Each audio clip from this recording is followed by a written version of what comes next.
Today we're looking at all the latest NHL trade speculation around the league. Today we focus on teams like the Rangers, the Canadiens, the Jets, the Oilers, Islanders, Panthers, Blues, and the Utah Hockey Club. Plus we have some more signings, including signings in Seattle and Carolina. All that coming up next.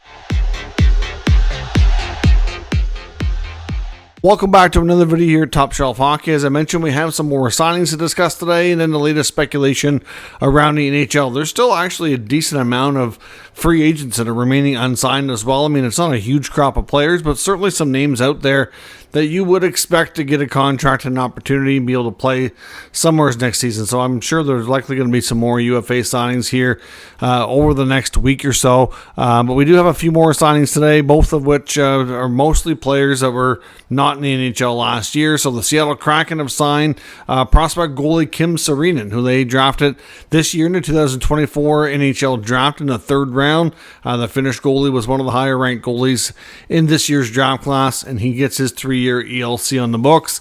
Obviously, the Kraken will obviously take their time with him in his development, but certainly an interesting piece for them to grab. Makes sense considering their short history and you don't have a ton of depth at the position, so he was one of the better options for them to draft this past draft. The Hurricanes have also signed their first pick in the 2024 NHL draft. Of course, their first pick didn't come until the second round after making some moves and trading back. But they've signed second round pick Dominic Budlinka to a 3-year ELC as well. And the Hurricanes are also bringing back Joaquin Ryan. The defenseman had previously played with the Hurricanes back in 2021, but he has gone back and played in Sweden since then, but he's returning to the Hurricanes on a 1-year, 2-way deal. He's now 31 years old, so he'll be a depth option, likely have to be like a 7-8 type of defenseman on the roster, but he's older, more mature, has some experience, so it could be an option for them, especially if they run into injuries or whatnot. So certainly an interesting option for them to bring back. Now, as I mentioned, lots of different speculation around the entire NHL. Let's start first with Utah. Craig Morgan, of course, the former beat writer for the Coyotes, is covering the Utah club as well now. His latest information that he's posted on Utah talks about the fact that former first-round pick from 2019, defenseman Victor Soderstrom, is a player that Utah is exploring trade options for and would like to move along and get a fresh start somewhere else. Currently, right now, he's unsigned as a restricted free agent. He's played 3 years now in North America, has 53 NHL games to his resume. And I think at this point, they're just not confident that it's going to work out longer term. When he was drafted, he was looked upon as being a terrific skater, a really smart defenseman, good first pass. I don't know that he was drafted really appropriately. They took him pretty high. But then again, the previous regime of Coyotes management, especially when Shea was there, they made some questionable picks, in my opinion, even in the early stages of Bill Armstrong's days, too, a little bit. Kind of, some off-the-board kind of guys. And, I wouldn't say Soderstrom was completely off the board, but I do think it's fair to say that he definitely was picked a bit higher than, a lot of people had him pegged on their draft list. So at the end of the day, obviously they really liked the player. They were happy to take him, but it hasn't worked out.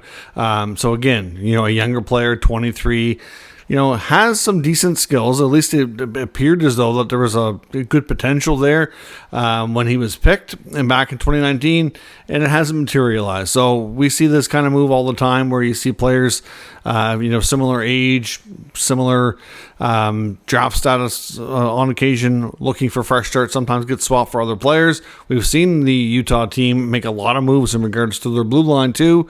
Obviously, they got Sean Durzi locked up. They brought in Mikhail Sergachev. They made a bunch of other moves. Like they completely revamped that blue line. Many of which of those moves were made early on at the draft. So clearly, there really isn't an obvious spot for Soderstrom to try to grab an NHL spot. And if you look at how they've drafted the past couple of years, they've got some pretty big and interesting defensemen on the way up. They've drafted some monster-sized defensemen.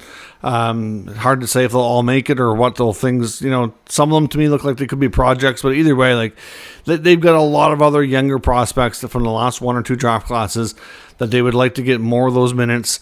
In the farm system. So I just don't know that there's really a lot of place, and it doesn't make sense for Soderstrom to continue in that organization. So we'll see what they end up doing, where he could end up going. At this point, Craig Morgan didn't link him to any specific teams, but they are exploring options. I mean, at some point, if it boils down to it, I don't know if they really want to just let him walk for nothing.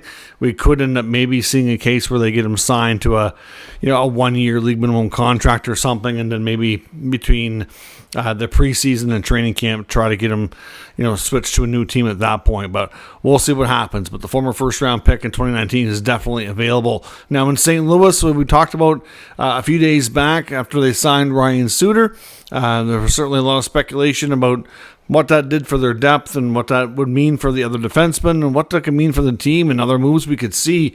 And recently we heard comments from Blues writer Jeremy Rutherford suggesting that, again, Torrey Krug would be the ideal defenseman that the Blues want to move. But again, as I've talked about here in recent days, and Doug Armstrong and the Blues, they've given out way too many no-trade clauses, especially on the blue line. So it's kind of handcuffed them from making moves. But one thing that is different with Krug, though, is he doesn't have a no move. He has a no trade clause. Looking through the contract details on Puckpedia, it doesn't mention a no move, just a no trade, which is still complicated enough. But there was some speculation, and Rutherford even mentioned he wondered if they would consider even putting Krug on waivers. Because obviously we've seen this move by other teams like Barclay Goodrow and the New York Rangers. If they give out a no-trade clause and the player absolutely refuses to waive and they get to a point that they really want and need to move on from the contract, then that can be an option. But again, doesn't mean for sure a team is going to pick him up. But in the case of Barclay Goodrow, Chris Drury had an arrangement already made, talked to the Sharks that, we put him on waivers, you'll pick him up, and they already had that kind of backdoor deal lined up. So they knew it was going to happen. In the case of, Krug, it may not necessarily be the case. He still has 3 years at $6.5 million. I mean, he signed a 7-year free agent contract. He's 4 years into it. 3 years at $6.5 million is a lot of money. I would suspect if they were going to have real serious hope to move the contract, they'd have to retain money, which you can't do by putting a player on waivers like we talked about. But because of the signing of Suter, they now have 6 left-handed defensemen, including Krug, Nick Leddy, Perunovich, Tucker, newly acquired Pierre-Olivier Joseph, and Ryan Suter. So, I mean, they just brought in Joseph and Suter both here in the last week or two. Obviously that they bring in 2 left-shot defensemen who definitely want to play. Why would they do that if they had intentions of not playing them, or don't have a spot in the lineup? Now, they don't have a lot on the right side. Somebody could end up playing their weak side, left shot D moving to the right, but that still only leaves room for, there's still a couple of them that would be out of the lineup. So at the end of the day, it's hard to say, not really clear exactly what moves we're going to see out of St. Louis. I don't know, Torrey Krug will get fed up at some point and agree to waive, or if they'll find a deal that he will accept. We know last year they tried to move him to Philadelphia. That didn't go over well. So at this point, we don't really have any teams that any specific defenseman or that Krug himself is linked to. Just that the Blues need to do something. They obviously must have some sort of plan that they're working on, given the recent acquisitions on the left side. Krug's the odd man out that they would prefer to move, and it could get to a point where they would consider waivers. But again, like I said, doesn't mean anybody's going to pick him up. And if nobody picks him up, they could put him in the minors. If he clears, that just seems, unlikely. I'm not really sure how that's going to go. But at the end of the day, they want to move him. They just kind of handcuff themselves there. So we'll see. In Florida, the Stanley Cup champions, they're still very, very tight to the salary cap. And there's still some talk about a cost-cutting move coming out of the Panthers organization. We know Bill Zito and the staff are not afraid to be aggressive and somewhat ruthless and don't have attachment issues like we've seen some GMs in the past. They got to do what's best for the team, and obviously at the end of the day, it's been tough for them. They've lost a lot of bodies this offseason already, but they're still in a spot, cap-wise, where it's very tight, and a lot of reporters are still expecting a cost-cutting move. Now, we've talked before, and it's still believed by a decent amount of reporters out there, and there was a Hockey News article suggesting that Aaron Ekblad was still on the market. Apparently, like I mentioned before, Ekblad has expressed through his agent to the team that, because he's eligible for an extension now, that if he can stay, he's willing to sign for less money. So Again, I don't know how much less he'll go for, but at the same time, he's making $7.5 million for one more year. There was a lot of talk that, before free agency, that because it's pretty much as soon as the Cup win was over, because it happened so late into June, that there wasn't a big turnaround between them winning and then really, getting down to business here. And a lot of people thought they would try to move Ekblad in order to retain Montour. Well, that's already done with. Montour's gone on his way to Seattle. They lost Ekman Larsson on the blue line as well. So yeah, it's two of your top four defensemen. Obviously, Forsling's locked up long term. You get Ekblad for one more year only. You've brought in some other pieces back there. You re-signed Kulikov for a fairly cheap contract for a few extra years. They brought in Nate Schmidt. They have some other depth options back there, but they don't have a lot on the right side, and they've already lost a good amount of experience. So from Ekblad's perspective, I think it's less likely that they do make that kind of move now. But another, pivot you could say that they'd go to for a cost-cutting move would be to move a guy like Evan Rodriguez. I mean, he's a good middle-of-the-lineup utility player, making like $3 million. I think there would be a decent amount of interest in him. He's got a pretty good shot. Kind of an underrated player, really low-key on that sense. So, he's another guy that to me kind of makes sense. They're not going to move any of their top guys. They're looking at extending Bennett and Verhaeghe. So those guys most likely stay on longer term deals. Doesn't mean it's going to work out, but that's what's expected right now. They just signed Reinhart to a new deal to keep him long term. They have Kachuk and Barkov, and then so those five forwards right there are going to be your pillars that they continue to build around. And then, of course, Lundell got his extension to kind of basically move. He's now going to be paid as a top six guy. So you're going to see Lundell elevated in the coming years. So those are going to be your top six guys. And then your bottom six guys are going to kind of have a little bit more, probably rotation, if you will, or, in and out of the lineup, or guys that could rotate from year to year depending on who comes in and as rookies or whatnot. There's going to be a few that left, holdovers, but, just like Lawrence is still there, Lusterinen, but a bunch of the other guys are already gone. Stenlin left, Lomberg left. I believe Cousins is unsigned. So, there's a lot of turnover there, so to speak. So, we'll see. But if they don't go down the Ekblad route, which to me, with all the other moves in the blue line, it seems less likely now. Rodriguez's name has been out there as another possibility that we could see as well. So, we'll see how that goes. The New York Islanders are another team that really I'm surprised we haven't seen more from. Obviously, they brought in Anthony Duclair. That was largely due to their previous relationship with head coach Patrick Roy from their days in junior of the Quebec Ramparts. But again, I think Duclair will be a good addition there. He's got great speed. He can score. They needed to get a little bit younger, a little bit faster, and he can certainly help with that a little bit. He's not like he's super young, but he's still got like I said, a lot of speed to add to that lineup, which is a good addition in that sense. But they are very tight on space. Now, looking at Puckpedia today, they shows them only with $1 million in space, and they still have, probably about 4 to 5 players that, question marks around their future status. The Cal Clutterbuck, Matt Martin remain unsigned as UFAs. I don't know what the future holds. Is Lou bringing them back or not? They also have Oliver Wahlstrom and Holmstrom, both restricted free agents. So, Wahlstrom and Holmstrom are going to get deals. So I'm not really sure how that's going to affect Martin and Clutterbuck.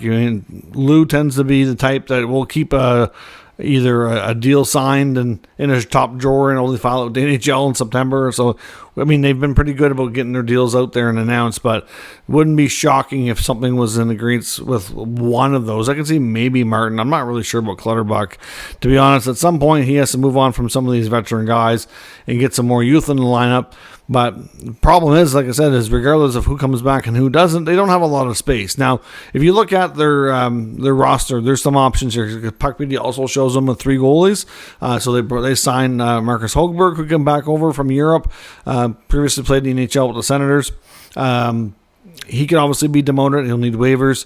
And then, of course, they have an extra defenseman as well, which would be Boldu. So, they could move the third goalie in the 7th D down to the minors and create an extra, $1.5 million in that sense. So realistically, it's more like 2.5. But like I said, they still have a couple of forward spots to to look at. And of course, they really haven't done a lot to change things up and make upgrades. So there's still belief that Wahlstrom himself very much could be traded. It's believed that they would like to get a fresh start for him. And even hearing comments from Lou when he did speak earlier, he hasn't said a whole lot this offseason, but when he has, it kind of alluded to the fact that was a possibility. Shouldn't be a really surprise to anybody. Another former first-round pick who hasn't really worked out. Again, like we talked about with Victor Soderstrom, I'm not sure if that's a trade that would make sense for both clubs. Maybe not, but something along those lines is kind of what each team would be looking for in that sense. I mean, the Islanders don't have a ton of depth on the blue line. I guess maybe that could be a shot in the dark trade for both teams to see if they can find something there. But at the end of the day, to create some more space and flexibility to do anything with, especially when they still have restricted free agents to deal with. And if I'm not mistaken, I believe Wahlstrom has filed for arbitration. So another cost-cutting move that was pretty much expected and hasn't happened, but could still happen, would be either potential moving on from Jean-Gabriel Pageau, who still has 2 years left at $5 million. Where they do have a case to file for arbitration, they could still potentially get another buyout window. I'm not so sure they're really going to go down that route. That they had their opportunity to do that earlier on, didn't take it. So I don't know that they're going to look at it again this time. A trade with some salary retained would be the more likely scenario. As we've talked about, there are some teams around the NHL that certainly have the space, and a team like Calgary, for example, have kind of made it known that they will weaponize their space and take on at least one contract if it means getting some extra assets. So we'll see. But the Islanders are definitely a team to watch. The future of Oliver Wahlstrom, definitely in doubt, needs a contract. Wouldn't be surprised if he's flipped for another young player to swap places, and a Pageau, cost-cutting move of some sort, very much still possible as well. When it comes to the Edmonton Oilers, I know Bob Stauffer, who covers them, was talking just a few days ago on Friday about Cody Ceci again being the cost-cutting move that he expects. We've talked before, and I've said myself that I think either Ceci or Kulak would make the most sense, and really just strictly from how they've played down the stretch in the playoffs, I thought they should consider Kulak as well. But at the same time, if you look at what they've done for moves in the offseason, they really have solidified the depth of the right side. They re-signed Troy Stetcher. They got Josh Brown, Carrick, and Connor Carrick in there as well. So, they've got a bunch of extra, older, experienced right shot defensemen. Maybe Troy Stetcher slides in on that third pair. He could be a cheap option for them from a cap perspective as well, to be like a CC replacement. That very well could be something that we see. But CC with $3.25 million, 1 year left, they certainly need a little bit more space to get guys like Holloway and Broberg signed. It's bound to come here soon enough. And just obviously they got to get those contracts done, and they need the space to do it. So it's just a matter of not so much if, but when it happens, and where he goes. That's another question that we're not quite sure of here just yet, but there'll definitely be teams looking to add to their right side depth on defense that he could certainly help and for another year with that contract. As I mentioned as well, the Rangers still looking to make some moves. Still lots of talk about Capo Caco. I saw another article here in the last couple of days talking about the reason he hasn't been moved so far is they're just not happy with the offers. I was looking at, I believe it was Vince Mergogliano had written an article talking about Caco's future and how basically, like they said, they just haven't found the offer that they're looking for. There was some links of them to Montreal, and we did talk about an article. It was either within the last 2 days from Eric Duhashik of The Athletic, looking at a couple of the top young players that he believes Montreal would go after, and Kako was on that list. He listed guys like Kent Johnson being a better option, or Trevor Zegras, but Kako being maybe a more realistic, cheaper option that would be more attainable without giving up so much on the asset front. Obviously, he was re-signed to a new 1 year contract comparable to his qualifying offer. We have the connection of Jeff Gorton being the former Rangers GM who drafted him there. Maybe he'd want to bring him to Montreal and give him another opportunity with a new group of players to try to, see if he can get things moving in the right direction and really take off and show that some of that skill that they seen when he was, 17, 18 years old, getting drafted and showing him to be a top NHL prospect. So there has been links of Kakko to the Habs. I know that same article also links the Rangers of being a team that should be going after a guy like Nick Ehlers in Winnipeg. And really, if you take a look at it, I kind of think it's like, well, if the Rangers should go after Ehlers, if the Habs might be interested in Kakko, and we know that any of those teams would have interest in, maybe bringing in a young defenseman as a return for any of those guys. Maybe those three teams could hook up on a 3-team deal. It could make sense where maybe Ehlers goes to the Rangers, Kakko goes to the Habs, and then the Habs give up, young D. They've got multiple first-round picks next year. They have lots of young defensemen that they can consider moving, which has been, believed for quite some time that they're likely going to do because they can't all play in Montreal. And it's been quiet. The Habs have been a lot quieter than many of us have expected. I thought we'd see at least another veteran guy, whether it be Armia or Dvorak or one of those guys moved on. Didn't happen. We thought they'd make a big splash at the draft going after another top young player, and that didn't happen. They got Demidov, and maybe, like I said, maybe that option to draft him kind of changed their minds on having to give up assets to go after somebody via trade. But at the same time, I still think they could use another winger on top of him. And really, like I said, they've got too many defensemen anyway. So what are you going to bring back? You're either going to try to bring back a forward, or unless a really, really good prospect goalie comes along, which is unlikely, that's what you're going to do. And really, they're not bad for goalie depth anyways. With Jacob Fowler on the way, he looks like he's going to be really good. Montebo's still young. Primo's still young. They probably prefer a forward group, a forward or center winger to get into that group, because really, at the end of the day, if you look at their depth in all three positions with the prospects, I think, it's not like it's weak, but it's not as deep as the D or the goalie. So I think getting somebody else into that role would make more sense if they're going to make a trade. But they have not, and we'll see what happens. But, Kakko to Montreal makes sense to some degree. I can see why the Rangers would make sense to go after Nick Ehlers. Again, that could be complicated. We don't know exactly what Winnipeg's going to want. It's believed they're going to want a solid NHL player going back, though.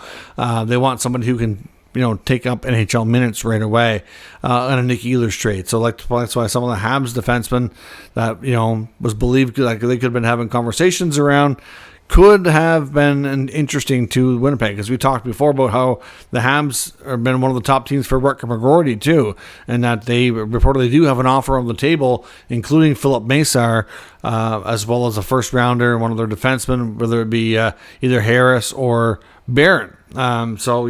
Clearly, Montreal and Winnipeg have already had discussions around that player, and that's something that's kind of still sort of brewing as well. And we've heard some rumblings about the Rangers and McGroarty as well. I don't know how serious they would be. I would think probably a little less serious because they have a deeper roster. They'd have a harder time giving him guaranteed NHL time, which is what he was looking for. So we'll see. Either way, there's lots of things that can still come, and obviously these three teams, there could be deals there, but they may not necessarily be a 3-team trade, but it just seems like it could be a real possibility. And it could even, in between McGroarty, Ehlers, Kakko, and some of these Habs young players that are reportedly available, it could make some sense there. So we'll see what happens. Let me know your thoughts on everything discussed today down in the comments. We'll discuss further. If you're new to the channel, of course, make sure you subscribe and stick around. We'll keep you up to date with all the news, rumors, and analysis of all 32 NHL teams. Thanks for watching. I'll catch you next time.